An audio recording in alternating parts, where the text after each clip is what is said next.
10 Min con Jesús, sacerdotes. Queridos amigos, en este 33º domingo del tiempo ordinario, la Iglesia nos presenta el Evangelio de Marcos, capítulo 13, versículos que van del 24 al 32.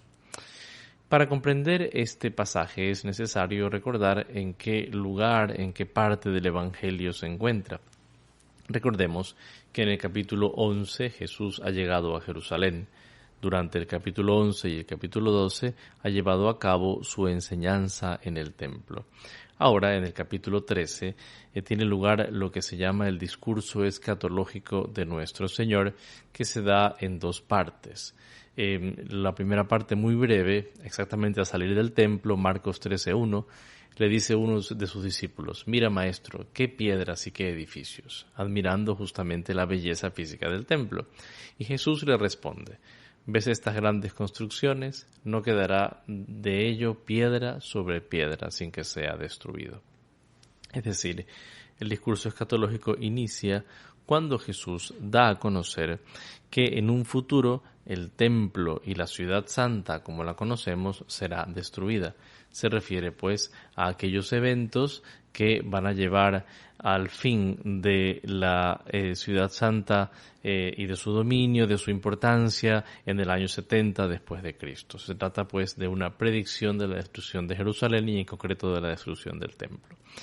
Luego, Jesús continúa su camino y estando en el Monte de los Olivos, dice el versículo 3, sentado frente al templo, o sea, contemplando el templo pero a distancia, en el Monte de los Olivos, con los primeros discípulos que ha llamado, Pedro, Santiago, Juan y Andrés.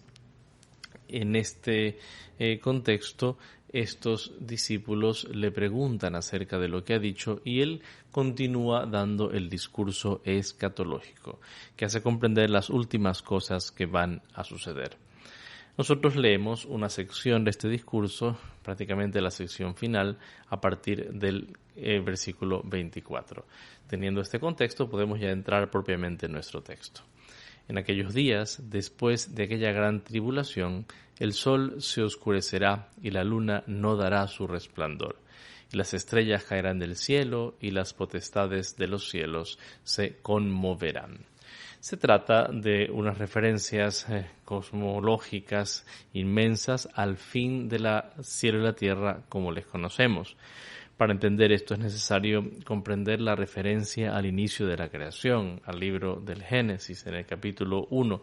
Los momentos culminantes de la creación son tal vez aquel primer día, ¿no? Dijo Dios, haya luz y hubo luz, y aquel cuarto día en el que Dios coloca los astros sobre la creación como Señor de toda la creación, indicando que es Dios quien lo hace todo. Si estos momentos marcan el inicio de la creación, como la conocemos, su fin está marcada justamente porque el sol se oscurecerá y la luna no dará su resplandor. Jesús está indicando entonces que en un futuro no va a existir la tierra tal como la conocemos, va a haber una profunda transformación de ella.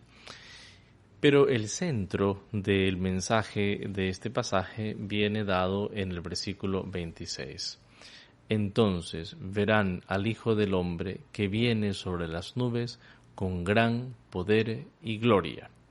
El versículo 26 es el versículo más importante del discurso escatológico porque nos recuerda que lo más importante del fin es no solamente que la tierra se transformará y no seguirá existiendo como ha sido hasta ahora, sino sobre todo que vendrá el Hijo del Hombre con su segunda venida, que será en la gloria. ¿Qué se nos dice en este versículo?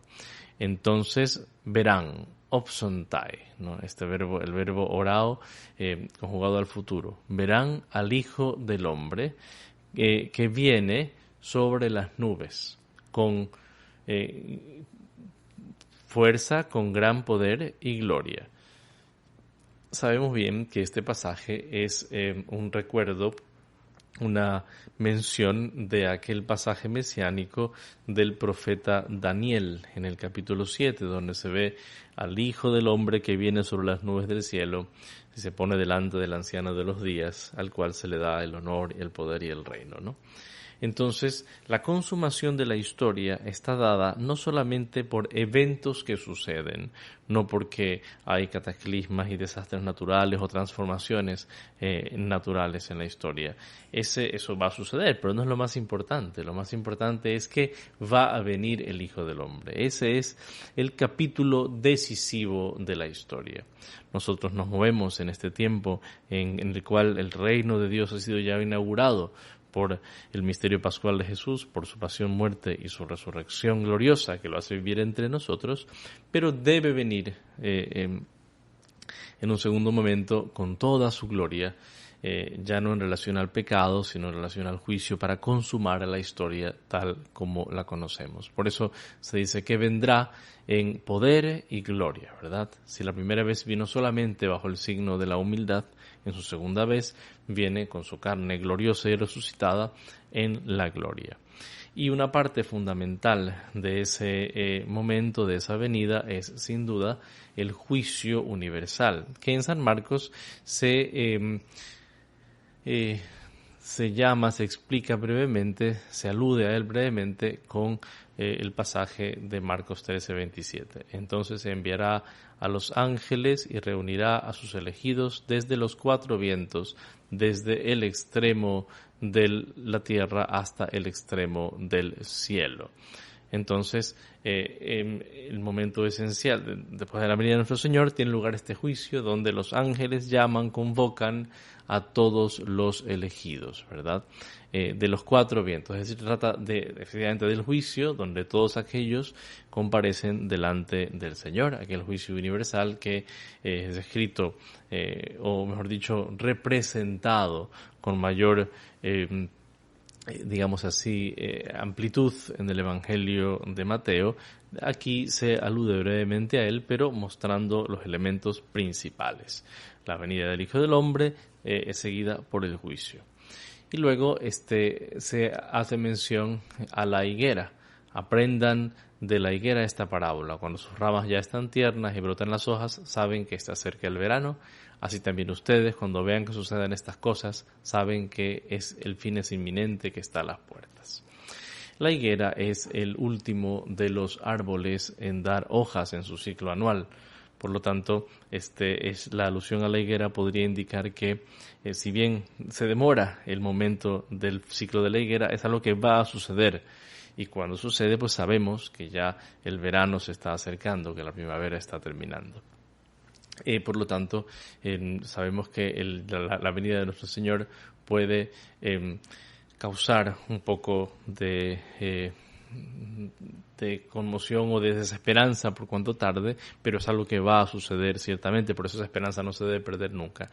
Es decir, no es una espera vaga de algo que ojalá sucede, de ningún modo. Así como la higuera va a dar sus frutos, así el fin de la historia, la consumación, la justicia final, la venida de nuestro Señor va a suceder y tenemos que esperarlo con ilusión y con fe y confianza.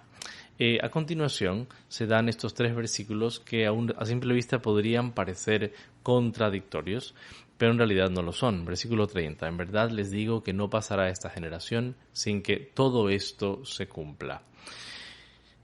Y luego el Señor explica cómo si el cielo y la tierra van a pasar, tal como les conocemos, versículo 31, pero sus palabras no pasarán. Es decir, la creación pasa, pero la palabra, su palabra y Él que es la palabra nunca pasa. Él se vuelve aquel sol, aquella luz que ilumina nuestros días en aquel momento. Y culmina este pasaje diciendo, pero nadie sabe de ese día y de esa hora. Nadie sabe ni el día ni la hora, ni los ángeles en el cielo, ni el Hijo, sino el Padre. Y bueno, pues parecería contradictorio, ¿no? No va a pasar esta generación hasta que todo suceda, pero nadie sabe cuándo va a suceder. ¿Qué está queriendo decir nuestro Señor? Está queriendo recordar algo fundamental. Primero, como ha explicado muy bien en su libro Jesús de Nazaret, el Papa Benedicto XVI, los discursos escatológicos siempre tienen un doble registro. Un registro que son para el ahora, para esta generación, y para el tiempo posterior. Jesús ha predicho, en primer lugar, la destrucción del templo y de Jerusalén en los primeros versículos del capítulo 13, y eso es algo que sin duda va a suceder. No queda la menor duda que va a pasar. Y va a pasar en esta generación. Pero luego ha predicho otras cosas sobre la escatología definitiva que nadie sabe ni el día ni la hora de cuándo van a ocurrir, es decir, que son en un futuro. Pero esta escatología de esta generación no solo se refiere a los hechos propios del primer siglo, también debe ser leída siempre como una referencia a nosotros. Es decir, la escatología final, que va a suceder sin duda, tiene un correspondiente en la escatología particular. Cada uno de nosotros también tiene un día final. Es algo cierto de lo cual no nos podemos sustraer. En aquel momento, en ese momento de la verdad, delante del encuentro con el Señor, en aquel juicio particular, como recuerda la carta a los Hebreos en el capítulo 9, ¿no? Después de la muerte viene el juicio. En aquel juicio particular, pues estaremos delante del Señor con la verdad de nuestro ser. Y por eso no sabemos ni el día ni la hora, pero sucederá en esta generación, es decir, nos va a pasar a nosotros, es algo de lo que no nos podemos sustraer. Y allí pues la falsa religiosidad, la apariencia del bien, los contactos, las palancas, digamos, humanas, la confianza en los bienes materiales no nos van a servir. Llevamos solamente aquel amor al Señor que hemos cultivado en nuestro corazón y el amor al prójimo que hemos hecho en el nombre de Dios. Por eso pues tenemos que estar siempre preparados. Pero con respecto al día final, a la escatología final, al momento de la venida de nuestro Señor, no sabemos ni el día ni la hora. Es decir, puede ser ahora, puede ser después de 1000 años, solo el Señor lo sabe. Nosotros tenemos que estar siempre listos para nuestro fin y para la consumación de la historia. De hecho, ese es el mensaje principal de todo este discurso. Curiosamente, no se incluye en el pasaje que hemos leído, no entendería por qué, el versículo 33, ¿no? Estén atentos y velen. Estén atentos y velen, porque no saben cuándo será el momento. Y la conclusión de todo el discurso escatológico del versículo 37, lo que le digo a ustedes, les digo a todos, gregoreite, velen. Por lo tanto, estas verdades sobre la consumación del mundo y de la historia tienen como sentido el velar, el estar listos para la venida del Señor. Muy bien, pues queridos amigos, cuando termine el año litúrgico, pues se nos recuerda siempre estas verdades últimas de las que no debemos dejar de hablar, ¿no? De la consumación del fin de nuestra historia personal y del fin de la historia y del mundo como lo conocemos para que sea consumado definitivamente en la gloria de Dios.